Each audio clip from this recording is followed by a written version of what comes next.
This is week number 4, I believe. We're in the 3rd lesson, and we're going to get into something a little bit new tonight, but I want to do just a little review. I hope that if you are wanting to learn something about Greek, that you've by now begun to learn the alphabet. The first thing you must learn is the alphabet. And I would encourage you to take the sheets that we gave you. If you didn't get one, we will provide one for you later, to repeat the alphabet to yourself, to write it, and as you write it, repeat it. It is very, very important to get the alphabet down first. Then you need to learn the vowels. It's important to know the vowels.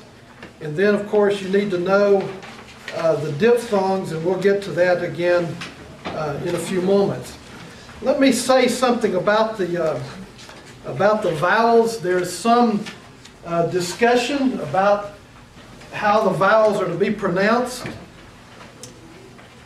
I want to make a couple of things clear from the beginning.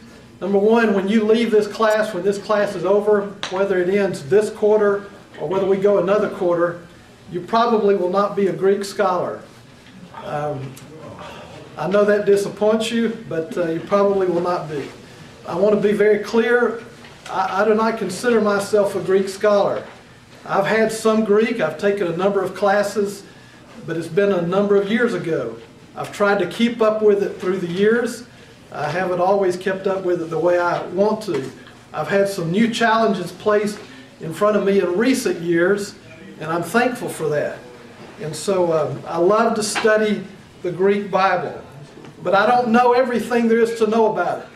And if what I'm trying to say is that if you sat in 5 different Greek classes with different instructors, you might get some different ideas. Different instructors would tell you something different, maybe even about pronunciation. But for this class, and for my way of thinking, there are a couple of important rules that I want to give you. Number one,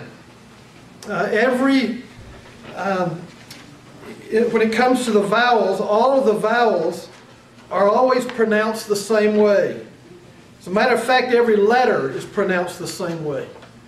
They're always pronounced the same way all the time. Every letter is pronounced the same way all the time. When you don't pronounce one letter one way at one time and another way at another time. You always pronounce that letter the same way. So alpha is the first letter in the Greek alphabet. Alpha should always be pronounced alpha. Now there are some who say alpha, and if you want to say alpha, that's fine, except in this class. For this class we're going to say alpha. I believe alpha is correct. That's why we're going to say it that way. Alpha would always be pronounced that way. It'll always be pronounced that way. Unless it's in a diphthong, and we'll talk about that in just a moment. But you always want to pronounce it the same way. Epsilon is the second vowel, always pronounced the same way. You don't pronounce it one way one time and another way another time. I believe that the short O, if you have your vowels, if you're looking at them, the short O is pronounced Omicron. Now some people say Omicron. If you want to say Omicron, that's fine, but not in this class. We're going to say Omicron. Omicron and Omega. Omicron is the short vowel, the short O. Omega is the long O. The word omega, let me give you just a little thought here about omega and try to explain something that might be of help. The word omega itself, actually omega is a letter, but omega means literally the great O. Look at this. This is the letter omega. It looks like a W, but it means literally, the word omega, if you spell it out in our English, omega literally means the big O, the great O. Look at the word, mega, great. We use that word in our English language all the time. Anytime you see the word mega, mega church, mega mall, mega whatever, that's a Greek word, the word mega. And so literally this just means the great O. Now when the Greeks, it's my conviction, and again you may get different ideas about this, but when the Greeks looked at vowels, they looked at them in quantity and not in quality. They looked at a vowel in quantity and not in quality. Well, what do I mean by that? Well, when we look at a vowel, we look at it in quality. For instance, the letter A. You can pronounce A like father. You can pronounce it like apple. You can pronounce it like ape. There's 3 different ways you pronounce the letter A.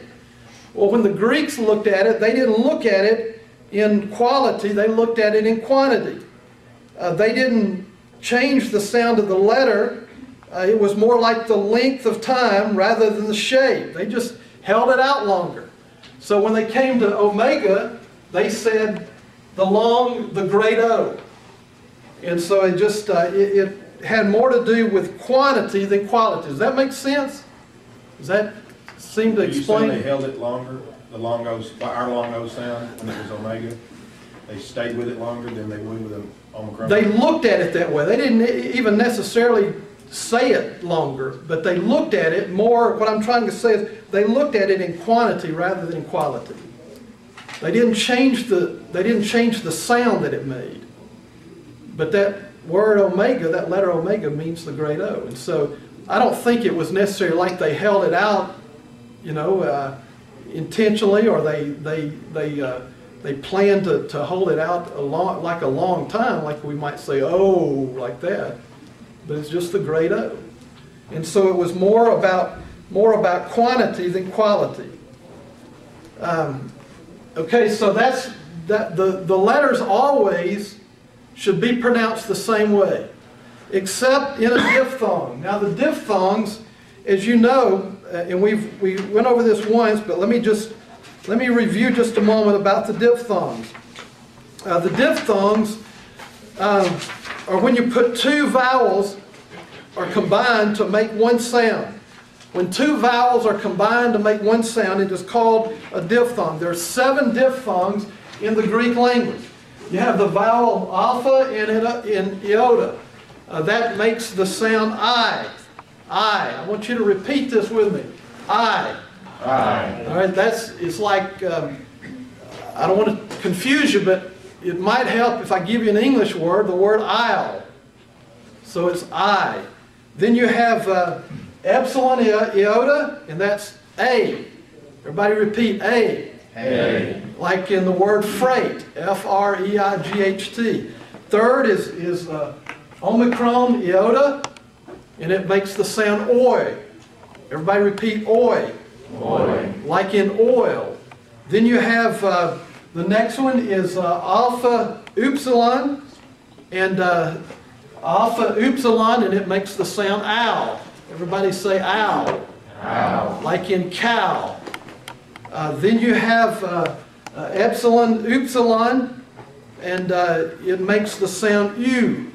This is a little difficult. U. Everybody say u. It's almost like, if I think of it in English, almost like feud, the word feud. And then you have omicron upsilon, and it makes the sound oo. Now these two are very similar. You have u, and then you have oo. You hear the difference? U, oo, and oo. Everybody repeat oo. Ooh. Like in food. Food. Y'all all understand that, don't you? Okay, then you have upsilon iota, and it's we. Everybody say we. We. Like in queen. We. So these are the diphthongs. And this is really the only time that a vowel will change the way it's pronounced. It's when there are 2 vowels that are grouped together. They're called diphthongs, and they'll change the way they're pronounced then.